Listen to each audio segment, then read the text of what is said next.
Clearly, we have dysfunctions in that market that could be fixed. Florida's governor signaling support for a special session on the state's homeowners insurance crisis. What it will take to bring the issue pricing thousands out of their homes back on the table for lawmakers in Tallahassee. We need to step up to the plate and ensure the safety and security of our people. A Palm Beach County leader calling for the inspection of high-rises, the proposal in the works, and why she says it needs to happen now. Know what it's like to lose a child, and we don't want someone else to know what we know. Parents of Parkland school shooting victims speaking now about new gun rules, how the Biden administration plans to crack down on gun violence. It's a new day. This is CBS 12 News This Morning. And it's an exciting day on the Treasure Coast. Tonight is the opener for the St. Lucie Mets. Good morning, everyone. I'm Sam Kerrigan. And I'm Terry Hornstein. CBS 12 News is the official TV partner for the Mets. They will play against the Clearwater Threshers at Clover Park tonight in Port St. Lucie. And that's where we find Matt Lincoln live from this morning. Matt, how's it going? You were in the stands, you were in the grass, and now you have a catcher's mitt on. Yeah, it's the freshly cut grass, right? The field is ready. I'm getting ready, warming up a little bit. Might just have to show off my first pitch stuff here coming up a little bit. We're so excited to be the official TV partner for the St. Lucie Mets. It means that we're going to be giving away some free tickets for the big Saturday night games that have the fireworks after it. I'm going to give you all the details coming up, but it is the home opener tonight for the St. Lucie Mets against the Clearwater Threshers. So let's get to meteorologist Lauren Oleski. Lauren, how are we looking for opening night forecast tonight? It's going to look great out there today, Matt. Really nice forecast across South Florida for today. For the evening, it's going to be nice and comfortable. The humidity's still not too bad. Skies right now are dry outside. We're at 66 degrees in Fort Pierce, 71 degrees in Boynton, 63 this morning in Belle Glade. A few degrees warmer than where we were 24 hours ago. 75 degrees, though, by 10, 79 by 1. So temperatures increasing quickly out there as we move through the rest of our day. We will be slightly warmer this afternoon, low 80s instead of the upper 70s, mid 80s further inland near Lake Okeechobee.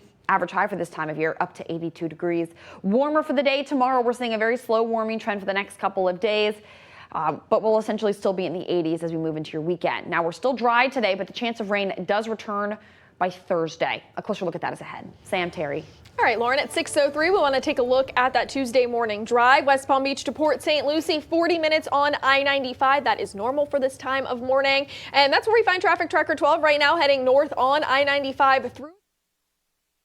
We're not seeing any problems out there in either direction.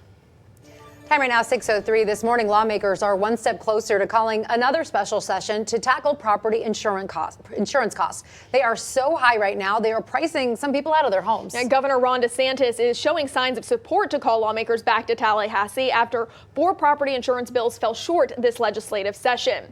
Our Kara Duffy has been keeping an eye on the state's homeowners insurance crisis for us. Yeah, Kara, a lot of signs now that lawmakers are moving forward to bring this issue back to the table. That's right. State Senator Jeff Brands from Pinellas County and St. Petersburg pushed fellow lawmakers to deal with problems when it comes to property insurance and the industry as a whole. And this morning, we do know that Senator Brands has officially obtained the signatures needed from lawmakers to force a special session. That means 20% of lawmakers already explained conditions that justify a special session to the Department of State. And now the Secretary of State will poll the remaining lawmakers within the next week. The session can be called if 3/5 of the legislature agrees. In a news conference in Tampa yesterday, the governor said there's a growing need to address this issue, which is affecting thousands of people in the state. You've got to be honest with people. We're in a big period of inflation, so all this stuff is going to go up. But on the property insurance in particular, clearly, we have dysfunctions in that market that could be fixed. You've already seen different insurers go out. We need to have a vibrant market where people are able to get policies at an affordable rate. Democrats say that the governor failed to address the issue when he could have. They sent this letter to the governor to act now, saying, quote, failure to act will only create devastating long-term effects and harm. Deliberate and prompt legislative action is needed to protect our constituents. Terry, Sam. Thank you, Kara. This morning, county leaders want to put front and center the safety of our high rises after failing to pass new rules during the legislative session. It's becoming a big concern across the state after 98 people lost their lives in the Surfside condo collapse last year. CBS 12's Madeline Montgomery is live in Boca Raton this morning. And Maddie, one county leader we spoke to says every high rise needs to go through this type of inspection. That is right, Terry. A Palm Beach County Commissioner says that it's up to us to make sure we don't have a deadly high-rise collapse like we saw last summer in Surfside. And she says it's especially important here in Palm Beach County because we have so many high-rises like here in Boca Raton. So it's Commissioner Maria Sachs, and she feels that at least older high-rises should have some sort of regular inspections local governments are in charge of. She wants to see a task force set up to determine which buildings need to be inspected and how often. Some buildings would be ordered to hire their own inspector, while others would be handled by county engineers. She says tax dollars are a small price to pay for safety, and county residents who live in high-rises agree. We need to step up to the plate and ensure the safety and security of our people. Whatever expense there is for an inspection or for any kind of prevention or renovation, it's worth it. Sachs told CBS 12 News she plans to introduce this proposal in an upcoming county commission meeting. Last year, that effort failed because commissioners wanted to let the state establish rules, which should not happen this legislative session. So we will keep you updated on how this proposal goes on CBS 12 News, as well as on CBS12.com and on our social media. Reporting live in Boca Raton, Madeline Montgomery, CBS 12 News. All right, Maddie, now the call to address property insurance and high-rise safety comes just 1 week out from the special session getting underway in regards to congressional districts. Florida Senate President and House Speaker are now asking the governor to draw new congressional maps. The governor argues the current map passed by the legislature is gerrymandered. He says it offers too many protections to voters based on their race. Democrats say the governor is trying to take away a congressional district made up of largely black voters. The time right now, 6:07. This morning, a 15-year-old girl is finally back at home with her family after nearly 12 hours of a search on the Treasure Coast.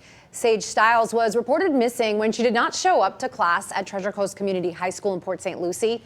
Police say Stiles called her friends saying she was being followed to school. Surveillance video, though, shows the teen walking alone through a neighborhood, then near the high school. Michael McCrate, a volunteer with the Treasure Coast Guardian Angels chapter, found Stiles near her school. Once the commander gave me the green light, I said, I'm not stopping until I find her, and I'm glad that I was able to make her safe at home. She seemed a little bit confused. She didn't know where she was at or anything like that. McCrate says he has been able to bring back 5 missing children in his 9 years volunteering. What a hero there. Very helpful. Right now, police will continue to find out and investigate why Stiles did not show up to class. 6:08 is now the time, and this morning we're learning new details about the former YMCA camp counselor you see right here, accused of uploading child pornography online. The YMCA of South Palm Beach County tells CBS 12 News Isaac Yunez had a clean background check before he started working with the organization 8 years ago. They did not tell us which location he worked at, but his LinkedIn account says he worked in Boca Raton. The investigation started last year when Snapchat reported a user uploaded inappropriate files. Investigators traced those files back to Yunez, who they say was posing as a teenager to talk to younger boys. Yunez is charged with more than 30 counts of child pornography. Let's take a live look in Washington, D.C. at 6:09 this morning, where President Biden announced new regulations against so-called ghost guns. These guns are difficult to trace because they can be bought online in separate parts and then made at home. The new proposed rules would require gun makers to include serial numbers, be federally licensed, run background checks, and keep purchase records as long as they're in business. So as you can imagine, this has been a long time coming for several parents who lost their children in the Parkland school shooting on Valentine's Day back in 2018. Some of them were invited to the White House for the president's announcement. We did speak to Fred Guttenberg, who lost his 14-year-old daughter Jamie in the shooting at Marjorie Stoneman Douglas High School. So we know what it's like to lose a child. And we don't want someone else to know what we know. We won't stop until we actually have progress towards saving lives. Still just so hard for these families. We also spoke to Tony Montalto, whose daughter Gina died in the shooting. He tells us there is a lot more work to be done, but these new rules are a good start. Putting serial numbers on these ghost guns that are manufactured will certainly help. There's always more to be done where we have to find a way to come together on these safety measures and make sure our public is safe.